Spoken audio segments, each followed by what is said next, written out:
Buongiorno e bentrovati a questo nuovo appuntamento con A Voi la Linea. È stata inaugurata questa mattina la nuova pista ciclabile che collega Laipacco a Udine. Una via molto richiesta dalla comunità della frazione, costretta in passato a percorrere vie molto trafficate per raggiungere il centro. Vediamo il servizio. Taglio del nastro questa mattina in via Laipacco della ciclabile di via Laipacco che poi condurrà in una zona più centrale della città. Sì, è un'opera importante, sono più di 800 metri di pista ciclabile per uno dei quartieri della città di Udine.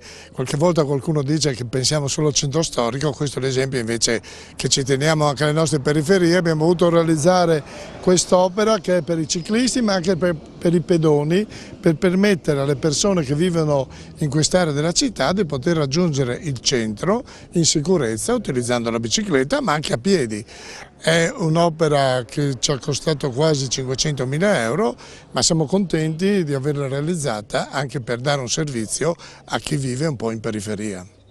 Collega tra l'altro anche un impianto sportivo importante frequentato da numerose persone della zona, ma non solo. Sì, qui c'è un impianto importante, c'è la pallacanestro, il calcio, due sport molto utilizzati, molto frequentati e quindi siamo nella zona delle scuole anche e questa pista ciclabile termina proprio davanti alle scuole, quindi anche questo è un modo per dire ai ragazzini che se vogliono andare a scuola in bicicletta lo possono fare utilizzando questa struttura che dà loro senz'altro la massima sicurezza.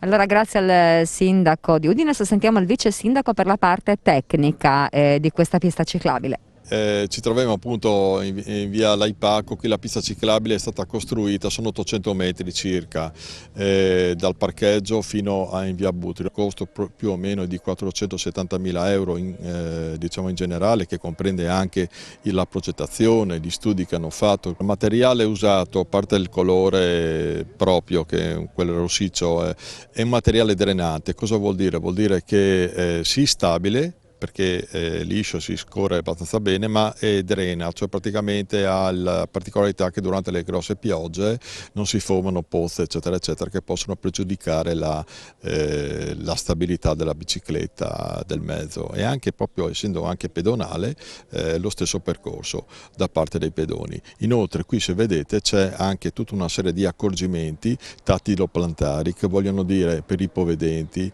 per i portatori di handicap o disabili. Perché questo? Perché addirittura hanno dei sensori interni che segnalano la presenza della pista ciclabile e anche la loro diciamo la larghezza stessa, quindi se vai fuori, se hai qualche problema di qualche natura, ti segnala con dei sonori proprio il motivo per cui sei uscito o hai avuto qualche problema nel mezzo.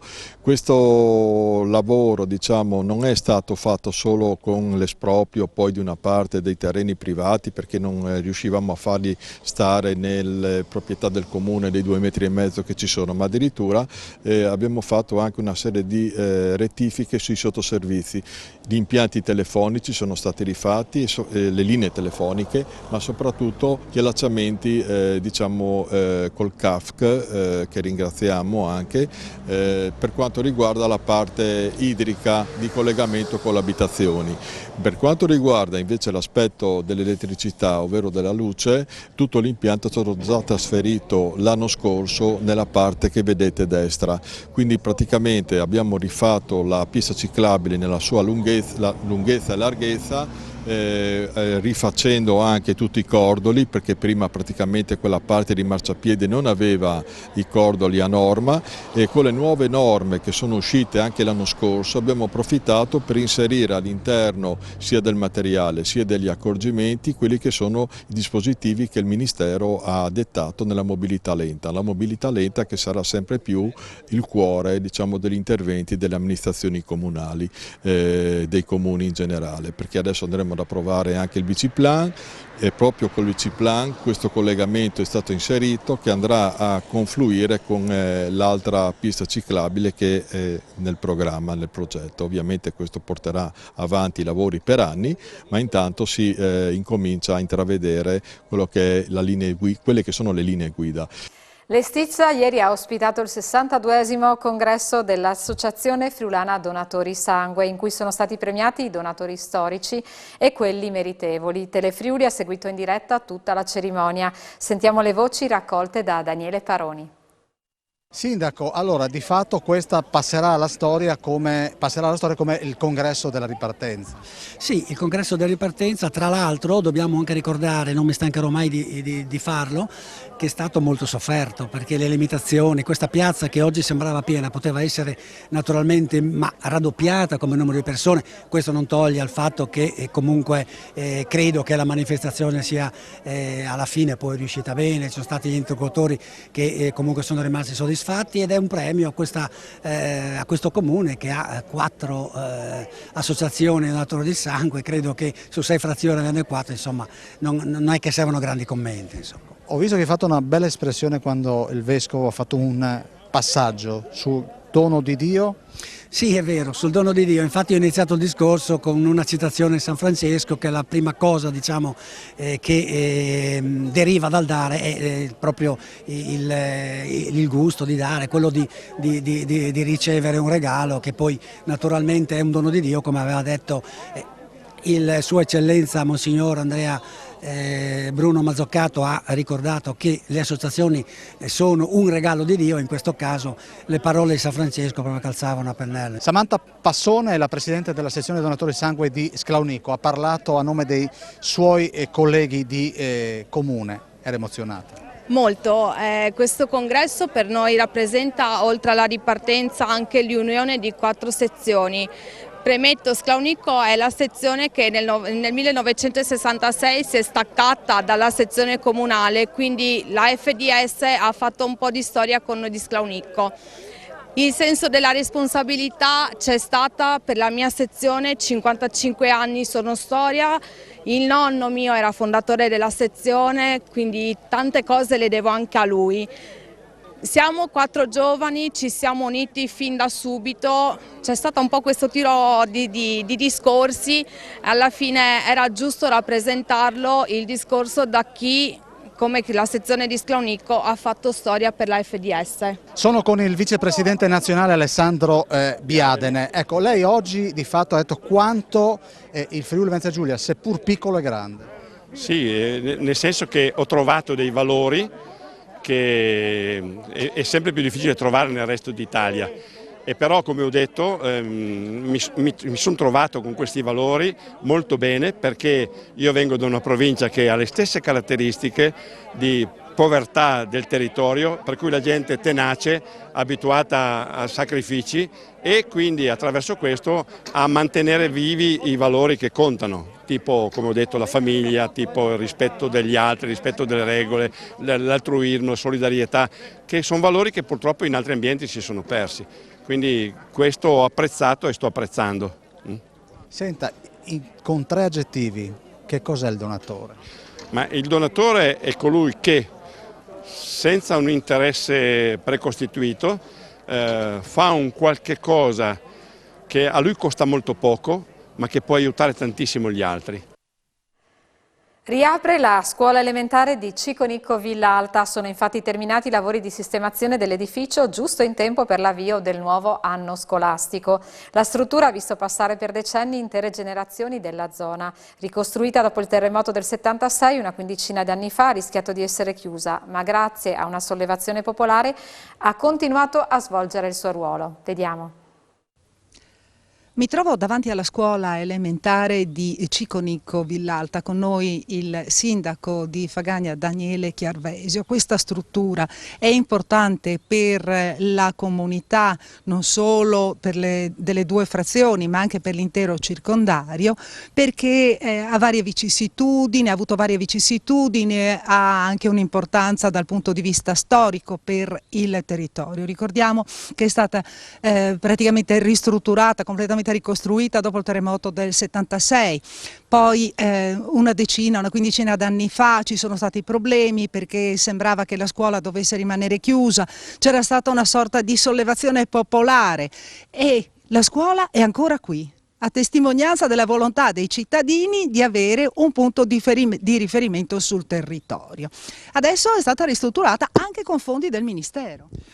Sì, praticamente siamo orgogliosi di poter restituire ai bambini, alla comunità di Ciconico e Villalta in particolare, una scuola ristrutturata dal punto di vista antisismico con un contributo ministeriale a cui si è aggiunto un intervento da parte del Comune con fondi comunali per l'impiantistica e con un altro contributo ministeriale per il risparmio energetico con la sostituzione dei serramenti. Per cui restituiamo un edificio praticamente nuovo in un momento in cui i bambini tornano in presenza. Ecco, io ho fatto così in sintesi, ho ripercorso alcune delle tappe, no, che hanno caratterizzato la storia di questo edificio, ma ricordiamo perché è importante per la comunità. Ma questo edificio qua è importante per la comunità, nel senso che l'idea che ogni luogo del nostro territorio abbia la scuola di riferimento è proprio un'importanza non solo didattica ma anche sociale. Poi qua in quest'area è stata realizzata la palestra, accanto alla scuola elementare c'è la scuola dell'infanzia che avrà una cinquantina di bambini con il prossimo anno scolastico, per cui strutture importanti per la comunità e per mantenere vivo il tessuto sociale. Ecco, abbiamo detto tutto concentrato in poco spazio, perché vediamo la palestra lì, la scuola materna qua, le scuole elementari, quindi un plesso scolastico importante, no? Per due comunità che sembrano molto piccole. Sì, questo è vero, però diciamo io credo che sia importante avere questo riferimento. Su questo plesso ruotano anche alcuni cittadini di Fagagna e mi auguro appunto che il fatto che ci sia la scuola nuova, che ci siano tutti questi servizi possa favorire anche iscrizioni nuove proprio in quest'area qua, che noi tra l'altro abbiamo cercato di rendere ancora più sicure con interventi anche sulle aree esterne. Ecco, dal punto di vista storico, qui ci sono state, no? Sono passati attraverso questa scuola diversi personaggi, non solo qui della zona. Sì, diciamo che tutti i cittadini di Ciconico e Villalta hanno usufruito di questa scuola nel tempo e quindi la loro presenza ha testimoniato il fatto di voler proprio mantenere questa scuola. C'è stato, come ricordava, delle forti pressioni e volontà popolare per mantenere la scuola, per cui noi in questo solco abbiamo ritenuto di continuare e di favorire questo recupero. Altri interventi previsti in maniera urgente sul territorio di Fagagna, anche dal punto di vista della viabilità?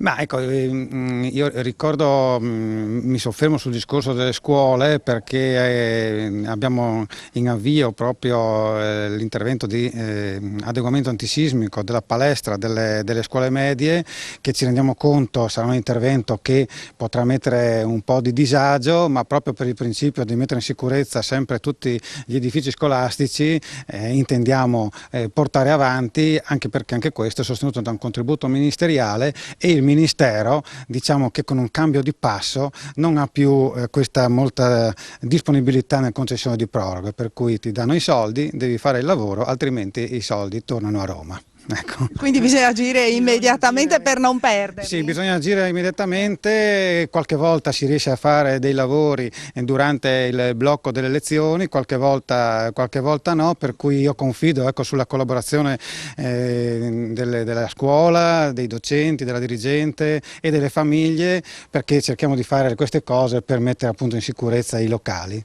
Bene, ringraziamo il sindaco di Fagagna, Daniele Chiarvesio, e con l'auspicio rientro a scuola dopo il Covid con la scuola in presenza e tra l'altro qui a Ciconico Villalta con un edificio che praticamente è nuovo. Restituisco la linea allo studio. Grazie Isabella, è il momento della pubblicità, ci ritroviamo subito dopo.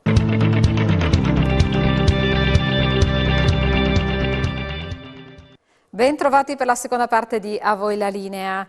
Ultimi giorni di saldi estivi che coincidono con il rientro dalle vacanze. La gente anche nei weekend cerca di approfittare delle ultime occasioni. Non tutti però sono soddisfatti di ciò che viene offerto e dei prezzi. Tanti pareri discordanti che vediamo nel prossimo servizio. Noi abbiamo appena preso casa, stiamo girando apposta alla ricerca di saldi per prendere qualcosa di conveniente senza spendere troppo. Chiaramente è quello che penso ogni cliente cerca di fare. E ha trovato rispetto agli altri anni occasioni migliori? Beh, rispetto ad altri anni qualcosina sì, qualcosina no, però aiutano molto gli incentivi che stanno facendo, tipo sulla TV, su quelle tipo monopattino. Sì, sono abbastanza convenienti. Ma lei di solito ha trovato file dove c'erano saldi nel periodo dei saldi o a livello di partecipazione tra virgolette della gente freddina? Ma personalmente non ho visto grande fila, grande code per i saldi rispetto agli altri anni. E poi conviene aspettare gli ultimi giorni? Beh, di solito gli ultimi giorni sono fondamentali per accaparrarsi le ultime cose importanti, magari anche gli ultimi sconti. Sono venuta ancora quando c'erano i saldi, sinceramente c'era poca roba. Poca roba in saldo? Sì, no, poca scelta. Ho preso qualcosa ma c'era poco, forse avevano problemi col Covid, penso. E come prezzi? Bene, vengo sempre qua. Ho visto che ci sono parecchi sconti. Ma rispetto agli altri anni, secondo lei i prezzi sono migliori? Come si è trovato? Ma diciamo che più o meno sempre lo stesso, sì. Niente di particolare. Trova qualcosa però per le misure penso che sia un po' più difficile, specialmente per una persona magari un po' più robustella come me. Però secondo lei c'è sempre la corsa ai saldi? ma io vedo tanta gente in giro, sai, non vedo tutte queste particolari differenze rispetto agli altri anni. Ci sono tanti saldi su prodotti diversi per la casa, abbigliamento, tutto, sì, c'è tanto. Sinceramente l'ho trovato le cose proprio bassissime, veramente. La maglietta che costa 3 euro, quella sì, proprio una sciocchezza, i pantaloni, quelli che costavano 50, puoi trovare anche 7 euro. Sì, è veramente Friuli quest'anno veramente ha abbassato tanto i prezzi. Però conviene aspettare il periodo dei saldi. Sì, questa sì, però guarda, se hai bisogno non serve aspettare, puoi trovare qualsiasi giorno per andare a comprare qualcosa, sì, ovviamente, però i saldi, sempre saldi per tante persone. Abbiamo trovato belle occasioni, sì. Anche nei negozi dove costava tanto, quest'anno ho trovato che i prezzi sono molto convenienti, sì. E avete trovato anche file, cioè c'era la corsa al saldo? No, non c'è tantissima gente, si sta bene. Sì. Soprattutto però magari conviene negli ultimi giorni. Sì, penso anch'io, però non c'è proprio tantissima gente come il solito, diciamo. Cioè, quest'anno ci sono le occasioni, manca la gente? Manca un po' di gente, sì, ho trovato questo, sì. Voi ricorrete spesso ai saldi? No, a dire il vero no, perché sappiamo che in fin dei conti ci sono offerte tutto il tempo dell'anno, poi c'è internet, Amazon e tutto quanto, quindi i saldi ce ne frega, insomma. Si va giusto per fare la passeggiata? Sì, esatto. Soprattutto negli ultimi giorni però si spera di trovare qualcosa di interessante. Non poi così tanto, abbiamo passato tutta l'estate a spendere e fare shopping, quindi adesso è una passeggiata così del weekend. Perfetto, anche per la signora? Sì, uguale. Se lei non va a cercare più per i negozi, si affida a internet? No, più per i negozi. Almeno su certe cose, su internet, sì. Come prezzi quest'anno, come le sono sembrati rispetto al solito? Un po' aumentati. Sì. Non veri saldi? In certi posti magari sì, in certi un po' meno. Li convengono? No, assolutamente no. Perché i prezzi sono comunque alti? Esattamente. Quindi non ci sono veri sconti? Esatto. Lei non ha preferito lasciar passare quest'anno, lasciar perdere? Poca roba ho comprato, poca, sì. E a livello generale questo è l'andamento secondo lei per quanto ha visto? Sì. Piuttosto comprare qualcosina durante l'anno, i saldi ormai non convengono, poca roba c'è in saldo proprio. Andiamo nel Pordenonese, a Maniago ritorna protagonista la musica del Festival Vocalia che dal 23 al 25 settembre proporrà al Teatro Verdi 3 grandi concerti blues con protagonisti Alex Britti, Irene Grandi e Matt Bianco. Nel mese alle porte la città del Coltello ospiterà numerose iniziative culturali. Vediamo.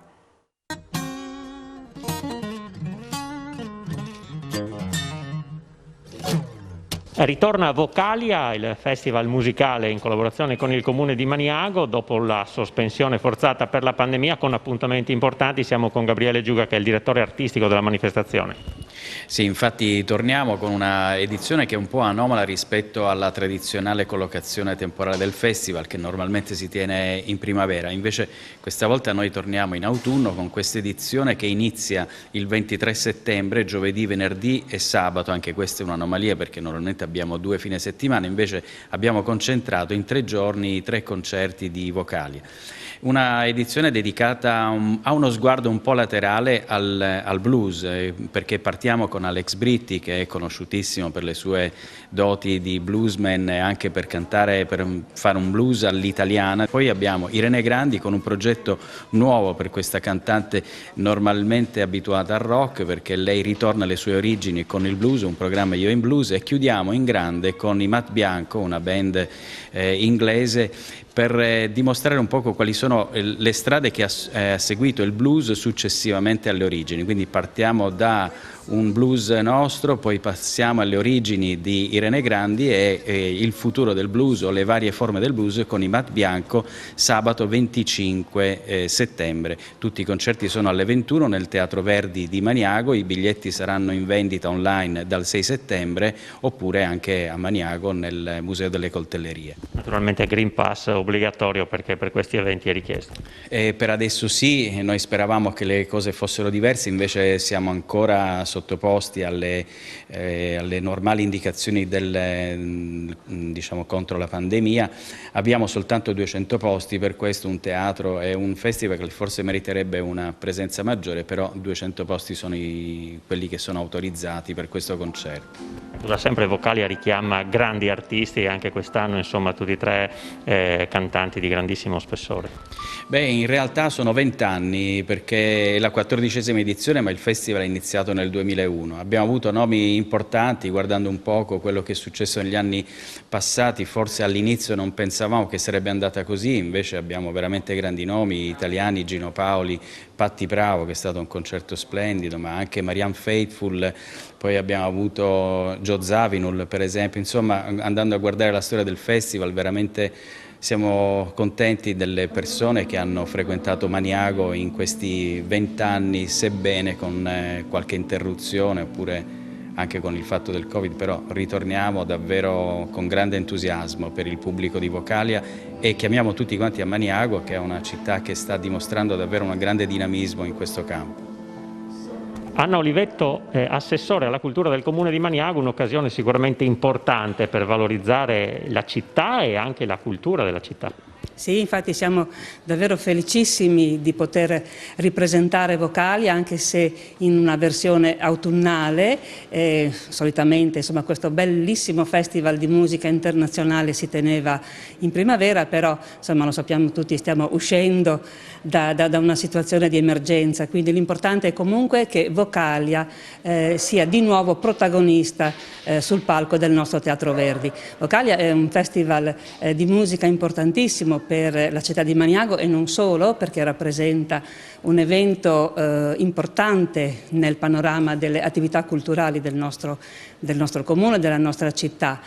Avremo ospiti di primissimo piano e siamo certi insomma, che un bel pubblico, almeno così speriamo, insomma, possa venire ed apprezzare e applaudire questi protagonisti della musica internazionale. E infatti anche in considerazione poi che il prossimo weekend ci sarà anche Coltello in festa, diciamo che questo per Maniago è un periodo assolutamente importante anche per attirare turisti nella cittadina del Coltello. Sì, assolutamente sì, ha perfettamente ragione, ma tutto il mese di settembre per Maniago sarà occasione di proposte culturali di grande rilievo. Giustamente Coltello in festa sabato e domenica prossimi, quindi il 4 e il 5 settembre, con una infinità di iniziative per promuovere, sostenere e valorizzare l'arte fabbrile locale, poi naturalmente vocale. Saremo anche in collaborazione con Pordenone Legge con 2 appuntamenti di rilievo con Lilian Thuram e Michele Serra. È cominciato nel weekend nel Parco Intercomunale delle Colline Carniche A Tutto Parco, un modo nuovo di rilanciare lo sport all'aperto post pandemia. Si chiuderà il 5 settembre con la Carnia Classic. Ben 18 le associazioni che si sono unite per organizzare la 10 giorni di eventi e prove gratuite di attività sportive. Vediamo. Parte oggi l'edizione 2021 di A Tutto Parco, contenitore di eventi e manifestazioni sportive che per una decina di giorni coinvolgerà l'intero Parco Intercomunale delle Colline Carniche. Il calendario definito dagli organizzatori è fitto e parte domani con le prime competizioni di corsa in montagna sull'altopiano di Lauco. Prosegue domenica con la chicca della Carnia Marathon di mountain bike che assegnerà il titolo nazionale AXI. Martedì 31 l'appuntamento clou a Villa Santina con la serata intitolata Friuli a Lato, la tradizione del volo in regione e il 60° anniversario delle frecce tricolori. Mercoledì sarà la volta della staffetta podistica Carnia Classic Night Run a Raveo, per chiudere domenica 5 settembre con l'ormai classico appuntamento con la Carnia Classic International Fuji Zoncolan, gran fondo su strada inserita nel circuito Alpe Adria. In mezzo tantissime dimostrazioni pratiche di attività sportive ed educative, escursioni nel territorio carnico, convegni a tema e attività di avviamento alle più disparate discipline, come spiega Federico Addari, anima delle iniziative di A Tutto Parco. Inizia per noi una settimana molto importante dedicata a tutte le attività che si possono fare all'interno del parco intercomunale che vanno dall'alpinismo all'arrampicata, alla mountain bike, all'equitazione. Sono delle attività rivolte prevalentemente ai ragazzi giovani, vogliamo far sperimentare ai nostri figli, ai nostri ragazzi delle attività da fare in loco, far conoscere le associazioni che stanno portando avanti queste iniziative e ampliare la gamma appunto delle persone che possono frequentare le nostre zone. All'interno di questa settimana con estrema facilità tutto il pubblico potrà prenotare le proprie attività dedicate ai ragazzi e durante appunto tutte le giornate ci saranno queste possibilità date ai ragazzi, ma non solo. Ci sono poi per i meno giovani, o meglio non per i giovanissimi, anche le attività agonistiche. C'è una marathon di mountain bike, c'è una marathon di bici da strada, c'è una gara di corsa in montagna, c'è un'altra gara molto importante a staffetta Raveo, quindi ce n'è un po' per tutti i gusti. Per quanto riguarda il progetto Fuji Zoncolan, che è nato dalla grande mente di Enzo Cainero, è iniziato nel 2015 ed è stato progettato per concludersi l'anno delle Olimpiadi di Tokyo, che sono quest'anno nel 2021, per cui quest'anno sarà l'edizione finale del progetto Fuji Zoncolan con la Carnia Classic International Fuji Zoncolan, che quest'anno parte e arriva a Villa Santina. Per quanto ci riguarda è stato un progetto entusiasmante che ci ha fatto crescere e ci ha fatto anche capire dove stiamo vivendo, dove noi stiamo vivendo e quali sono le potenzialità di questo territorio. E a proposito di entusiasmo voglio esprimere l'entusiasmo che quest'anno abbiamo trovato qui a Villa Santina nel partecipare al progetto di A Tutto Parco, semplicemente perché abbiamo e stiamo testando, è una scuola e un banco di prova per lavorare, pensate, ben 18 associazioni che lavorano su gran parte del territorio della Carnia. Ed è di questo che siamo entusiasti e felici, che finalmente abbiamo il territorio che risponde a queste cose che abbiamo sempre pensato, ovvero che se si lavora in compagnia è tutto più facile e il territorio viene valorizzato per quello che merita, perché il territorio non è nostro, ce l'abbiamo in prestito, nostro compito è quello di valorizzarlo. E anche per oggi è tutto, grazie per essere stati con noi, buon pomeriggio.